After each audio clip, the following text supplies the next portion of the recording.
जुल्म किया जा रहा है, उनके हुकूक पर कब्जा किया जा रहा है, हर तरफ अफरा तफरी के दुनिया के फितनों के अंदर मुब्तला है।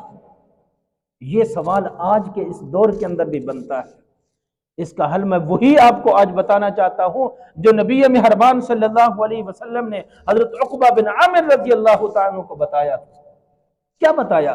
फरमाया कि ए उक़बा, दुनिया की परेशानियों, दुनिया की तकलीफों से, बदअमनी से, कत्ल गारत से, परेशानियों से वो बंदा निकल सकता है जो बंदा तन्हाई के अंदर अपने रब के सामने रोता हो।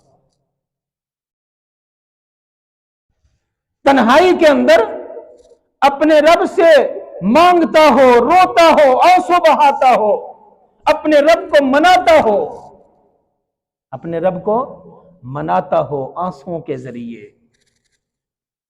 एक बच्चा दूध कब मांगता है? एक बच्चे को मां दूध कब देती है? जब वो रोता है।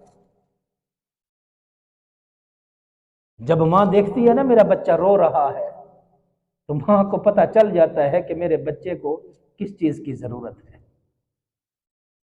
जब इंसान तन्हाई के अंदर अकेले में अपने रब के सामने रोता है, रब को भी पता चल जाता है मेरे बंदे को किस चीज की जरूरत है, वो फिर अता फरमाता है।